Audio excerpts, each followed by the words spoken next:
So we get reader questions. Uh-huh. It wasn't so much a question as a comment. It was about my background. I'm going to get your professional I opinion think on people are this. being a little too harsh. I mean, I can only see a small little strip of it. The first thing that came to my mind is remember chain casual dining restaurants in like the 90s where like TGI Fridays and Ruby Tuesdays and Applebee's, like they had all this flair Yeah. on the wall.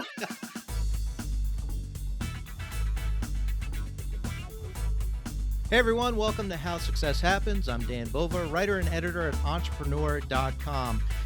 Today's guest is really good at making things look stylish and comfortable and beautiful, which, if you are watching this, you can probably detect is not exactly my strong suit. Designer Bobby Berk is an Emmy winner who is a member of the Queer Eye crew for 8 seasons, and you can watch him now on the series Junk or Jackpot, which is available on HBO Max right now. He also has his own design firm and a growing collection of fabulous rental properties. He sounds really busy, so why don't I shut up and welcome him? Welcome, Bobby. Idea. Thanks for having me. Great to see you. I've watched you and tried to learn from you, and clearly you're a terrible teacher. So I've learned nothing, Bobby, nothing. Well, before we jump into your incredible career and where you started and where you are now, I just wondered, for people like me who are clearly not very good at making things look nice, what is another consideration that you would tell them? Like, it's not just about what it looks like, but what is having a nice workspace or a nice living space, like what does that do for you? I mean, it really affects your mental health in a big way. You know, I wrote a whole book about mental health and design. It's called "Right at Home: How Good Design is Good for the Mind," and it really goes into the psychology of how your space affects your mental health and your well-being and your ability to concentrate. And it's anything from decor that makes you happy, but it's not just about decor that makes you happy. It's about the warmth of light. It's about the colors you use. It's about organization. And we actually go into the scientific things about different color and the way colors make you feel. And so some colors create calm, some colors create anxiety. You know, when I was little, my mom decorated my bedroom in all red. And I just, even as like a 5 year old kid, I was like, this isn't it. This doesn't make me feel good.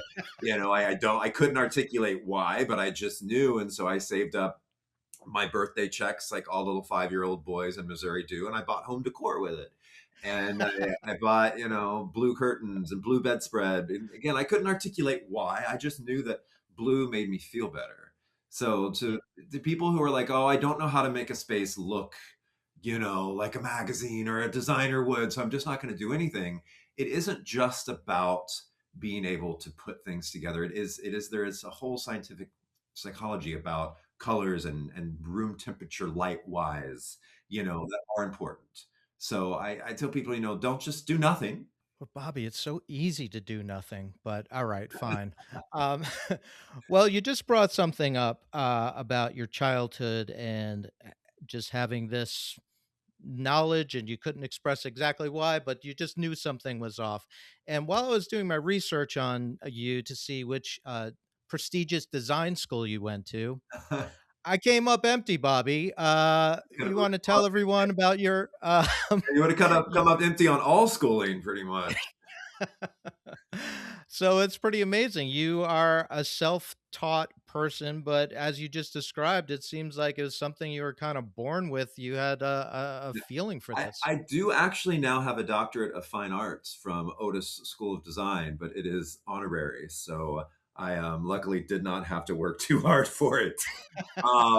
Which people are like, "Oh, do you have that on your wall?" And I'm like, "No, I feel like such a fraud having it." I'm like, people work so many years and go through so much to get that, and like I was given an honorary one, which I know is still very special. But yeah, no, I'm like, I don't have that up on my wall. I do have it safely tucked away, but I'm like, I would feel like such a fraud having a doctorate up on my wall when I didn't even finish high school. But yeah, I left home at 15. I attempted to stay in the school, but that just financially wasn't happening for me. I quickly learned I could not afford to stay in school and pay rent and put food on my own table. So I left school for what I told myself would be 6 months. And I moved around a bit from Missouri to Denver to New York City and worked a lot of retail, ended up in furniture retail and really enjoyed it. And eventually started my own retail company, first online. And I was one of the only online retailers for furniture out there. Like my biggest hurdle was actually even getting manufacturers to allow me to carry their products because they just couldn't wrap their heads around anybody wanting to buy furniture online. Like, oh, online. Right. What? What? No, no one's going to buy furniture online. That's crazy. Ri So I eventually Wow. opened up a brick and mortar store solely to say, I have brick and mortar. Can I also sell online? Which was kind of my gateway into getting more manufacturers to allow me to sell their products. That's incredible. So let's just because you went from a telemarketer to owning your own store. So um, so you bounced around a bit, and so was there something about retail that you were like something clicked for you? I know you worked at Bed Bath and Beyond. I'm also curious to know what is Beyond. Uh, Beyond was where you had to take yourself mentally to go to work there because yeah, there are companies that are fun. I'm trying to say, how can I say this without just completely, I mean, they're gone anyways, but Yeah. yeah, they weren't great. They weren't great employers. They didn't take you weren't happy going to work there. I'll put it that way. I Okay. remember they would give you, if you got somebody to come work there, referred them, you would get a $3,000 bonus if they stayed for 90 days. No one ever got paid that $3,000 bonus. No one ever stayed. Wow. I think I was barely there for 6 months, if that, and I got Wow. fired because they caught me using the company fax machine to fax my resume to West Elm. Ugh, Wow. yep. Misuse of company property of using the fax machine to fax my resume to someone else. That's incredible. What did you learn, I guess, maybe from that experience, that when you started your own place to say, "Okay, here's some things I'm not gonna do." I mean, working for companies who treated their employees like numbers and disposable taught me a lot. I learned that I would never treat my team like that. And I worked for a company.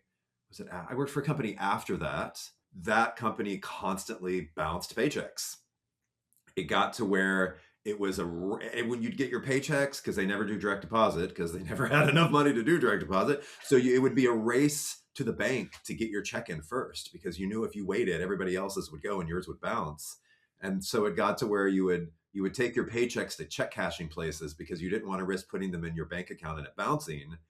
And then it got to where, I mean, I remember I walked from, our offices were in Chelsea Market. I walked from Chelsea Market all the way up to the 70s in the Upper West Side, going from check cashing place to check cashing place to check cashing place.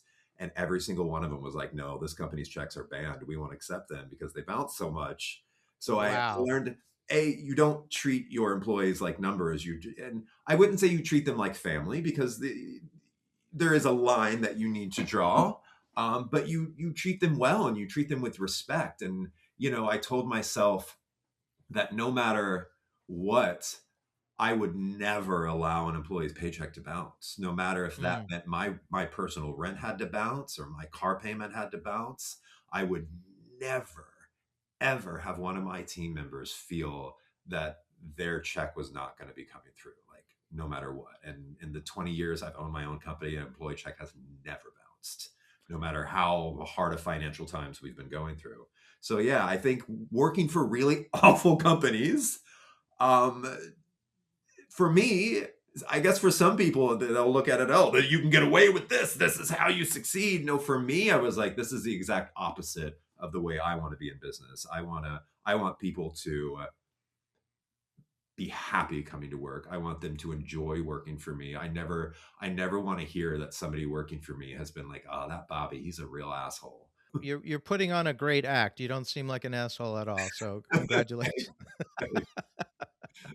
um, I'm curious as you're talking too, because the industry that you work in, you know, you're people come to you and they would need your help, and you know, we watch shows about people renovating and things like that. It's kind of stressful. How have you found how to work with people who are kind of at their limits of stress and maybe not being so kind?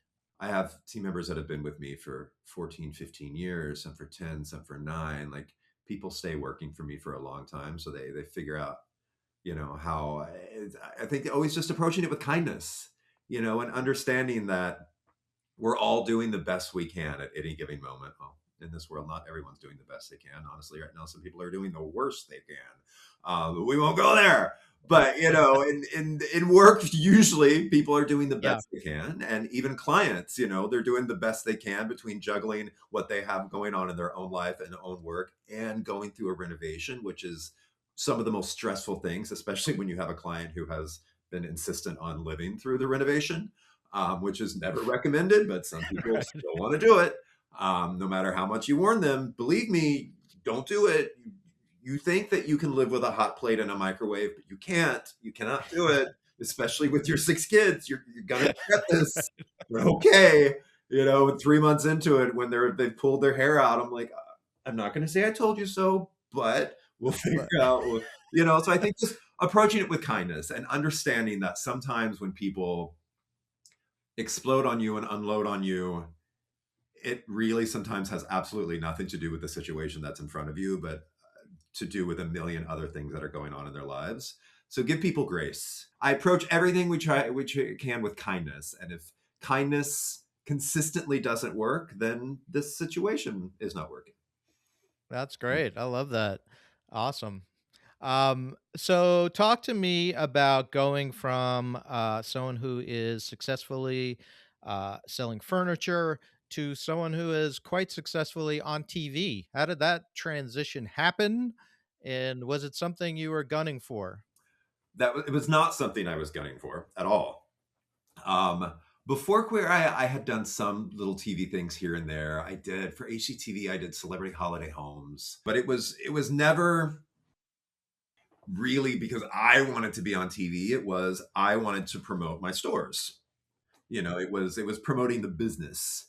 Which I just at the time had happened to name Bobby Burke Home, and I used to always say, I'm like, if I had known my stores would be successful, I would have come up with a different name, so I didn't have to be the face of it. But in the end, it's worked out. And then 2016, end of 2016, the producers of Queer Eye reached out to my publicist and said they were bringing the show back and wanted me to audition for it. And in the end, I got it. So that's how that ended up. What's that audition like? Do they just bring you to some ridiculous house and say, They blindfold you and throw you in the back of a van and take you out on a dirt road. No. Um, I always say it was like Hunger Games meets Drag Race meets stand-up comedy. No, so it was the first night was just a cocktail mixer with, and at that point they had brought in about the top 40 people. I think they had auditioned thousands before they reached out to me, and they brought in the top 40 between all 5 categories. So 5 to 7 each. And then the next day, they brought us to, I think it was the Hilton in Glendale, into a ballroom. And we started doing basically a speed dating thing where they had 3 tables set up. And at each table, there was a mixture of ITV executives, Netflix executives, and Scout executives. And they had a little fishbowl on the table with conversation starters if you needed them. And then the next morning, I was actually supposed to go to Spain on a trip, and they told me, they're like, "Oh, we'll give you a call if we want you to come back." And midnight, I still hadn't heard from them, so I was like, "All right, well, I'm going to Spain." I had my car booked and was getting ready to go to the airport, and I get a call about 1:30 in the morning, I think, from the creator of the show saying, "We want you to come back. We want you to come back for this next round of casting." And then it's funny. He also said, he's like, not to give anything away, but you're our first choice. And I was like, oh my God, that's amazing. So the next morning I get to the Hilton, and all the other categories, like multiple people were just gone. They hadn't been asked back. But my Mm. category still had everybody in it. And I was like, wait, I thought you said Oh. that was your first choice. Like, did you say this to everybody? I think there might have been one person that hadn't been asked back, but I think there was still 4 or 5 guys left in my category, which many of them were friends of mine. You know, Oh, the no. design world is small. So one of them that was there has been a friend of mine for like 20 years. Not only is the gay community small, but the gay design community is even smaller. We all knew each other. Right. But that day we did what they would call chemistry testing. So they would put us in these like fake scenarios of shows. And, you know, they started rotating us in and out with one person from each category. And I would say in the beginning, Cromwell and I were the ones that were kind of not being rotated out, and we're kind of staying in this room the whole time. And then I think Tan started being in there a little bit more, and then Anthony started being in there a little bit more, and then Jonathan started being in there a little bit more. Um, and I think we finally came out of that room at about 8 or 9 p.m., and we realized there was nobody else left. And at that point, we're like, oh, we got this. But we were told, no, we'll call you. We're like, oh, okay, thanks. And then they had us go to one of the producers' houses and film like a little faux makeup Yeah. episode. And of course, they wanted me to go in and like rip the house apart and say how awful it was. But they didn't say whose house it was, but I had already figured out it was one of Yeah. the creators' houses. And I'm like, I'm not gonna come in here and it was an amazing house as it was, but I'm like, how are you wanting me to come in here and like rip apart the house of the guy that I know is casting me? Like, Right. it was interesting, but yeah, in the end, it worked out. Wow, that's quite the gauntlet you went through. I'm just I'm just imagining that first party, 40 people, liquored up, all vying for the same couple of jobs. Like that could have gotten ugly fast. That's why I say it's kind of like the Hunger Games. Yeah. May the odds be ever in your favor. But I mean, honestly, walking into it, I never in a million years thought I would get this show. Is that does that have any similarity to how you approach, getting new customers, getting new jobs in for your company? Do you give people the soft pitch? What's your pitch style? I would say I luckily at this point in my career don't really have to pitch anymore. Um, and our design firm, for the most part, we have not one client, but we kind of have one main client. We mostly work with a builder called TriPoint. They're one of the largest builders here in the States. And they were our very first client when I opened up my design firm 11 years ago. So yeah, with them, I never have to pitch, luckily. So, you know, we've consistently done great work for them, and they have consistently been an amazing partner. So we continue to work together. So, what's your advice to someone who is not uh, nearly at the level that you are at, and is at that stage where they're pitching to people? What's your advice for growing your business, getting your name out there, and doing it in a way that people want to work with you or not afraid of you? Well, I think the way you just asked that is the kind of the key. I mean, when I was still young and trying to get brands to work with me, it was, I think in the beginning, you need to really make them want to work with you, because in the beginning, you don't necessarily have the experience necessarily they're looking for.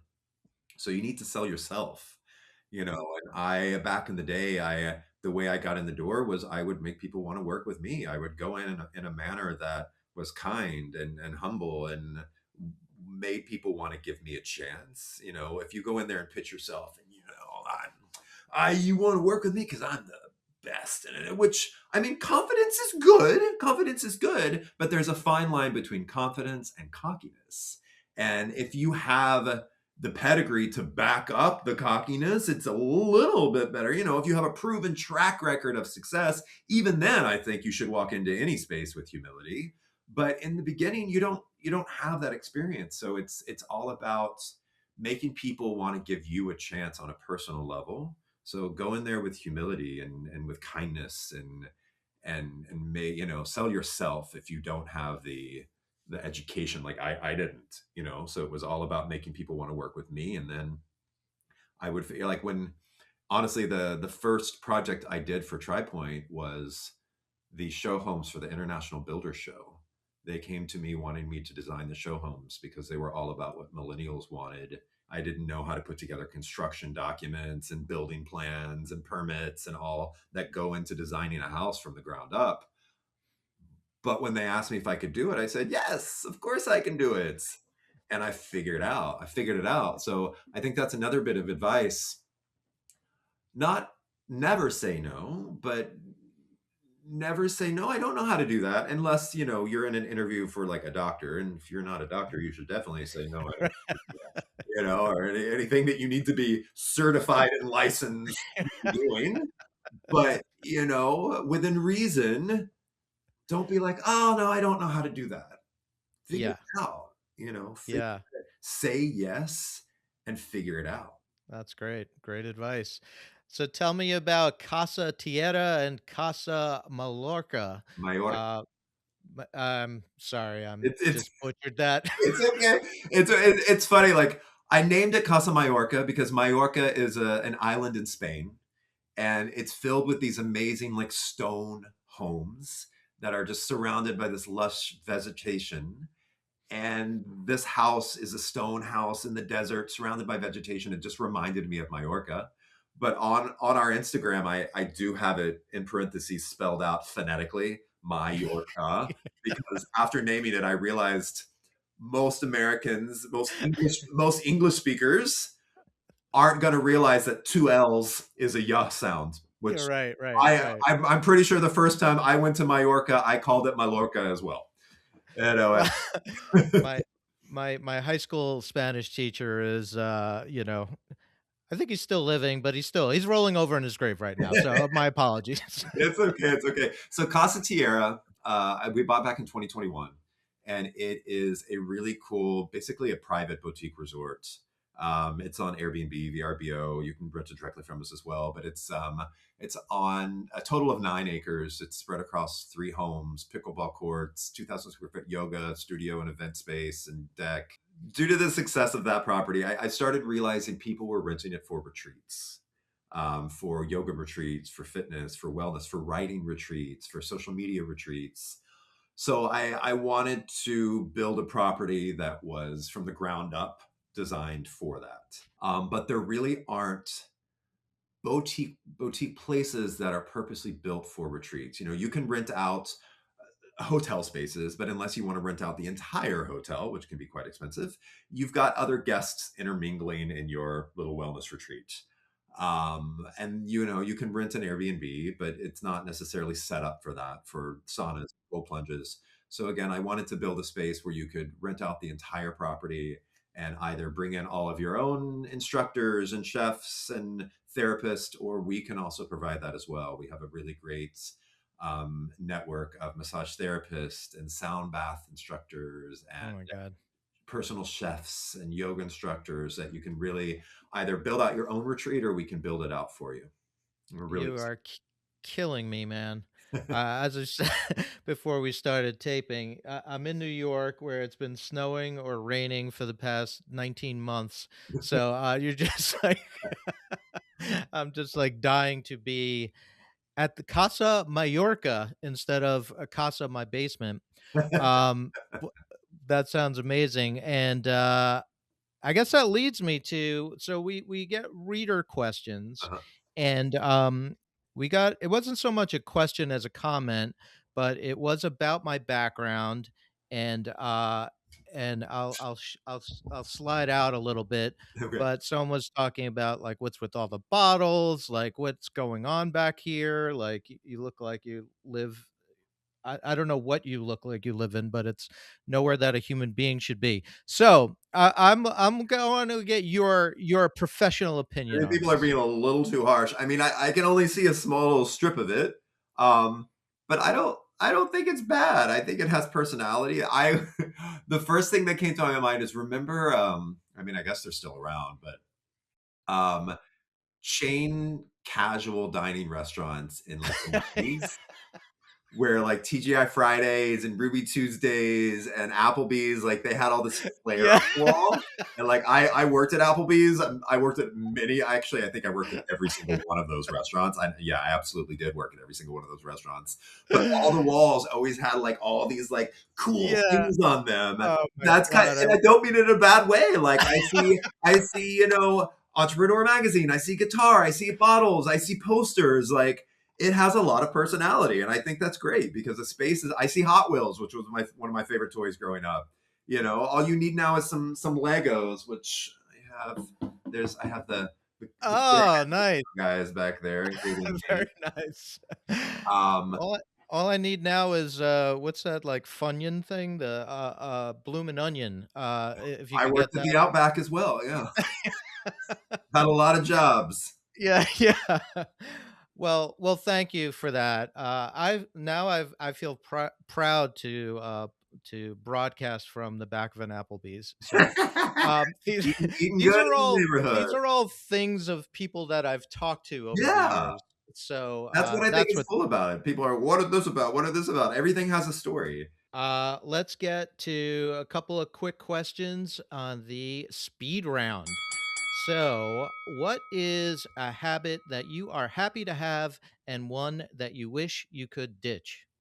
Um, a habit that I am happy to have. I am a Virgo. I like to schedule things. I like to organize things. I'm fine with that. It drives some people crazy, but I don't care. One habit I wish I didn't have was my phone. Yeah, it has become a physical addiction, and I wish. Yeah, Unfortunately, with the business that I'm in, it's kind of a necessary evil. But right. yeah, I recently bought this device. It's called a brick, and because you can set your phone to have like time limits on your social media, but when it pops up, you just hit ignore. And what's the point of that? I'm like, at least make me go into settings to like turn this off. If you put an ignore button, it's gonna hit ignore. Um, and so I bought this physical device that you have to tap your phone on it to make to give you Oh, really? it again. And I haven't set it up. I bought it. I bought two of them, one to put in my car in case I'm out and about and like I really need access to my Wow. phone, and then one for the house, and they're still sitting on the coffee table because I'm like, I have anxiety because they have they have designed these things and these apps to be addicting. Right. Yeah. Well, that leads me to my next question. And I'm not sure you'll have an answer for it, but what is your favorite way to turn off your brain? Yeah, I don't have an answer for that. I've tried yoga, I've tried everything, and that's just frustrating to me because I'll have an idea or something, and then I'm just like, I need my phone, I need my phone, I need my phone. I need to put this in something before I forget it. And then I realize that the instructor has been on like 4 or 5 poses already since I've been, yeah. So I don't know. Yeah. I'm gonna turn my brain off. This is very personal for me because I recently went to the paint store and was asked to choose between 5 different whites. So, bone, dove, decorators, linen, or super white. This is for trim molding. Pick one for me, please. I mean, that there's no way for me because those names mean nothing to me. I would say maybe Bone, but I mean every brand, you know, Just you got to pick one. Fine, Bone. Every brand has a million different names for different whites, and so for different everything. One brand's tangerine is another brand's burnt sienna. Right, right. It's hard. Well, I'm going to hold you to it. Bone it is, and if it looks terrible, I'm blaming you. Is there one trendy thing that when you walk into someone's house and they have it that you just want to rip off the wall?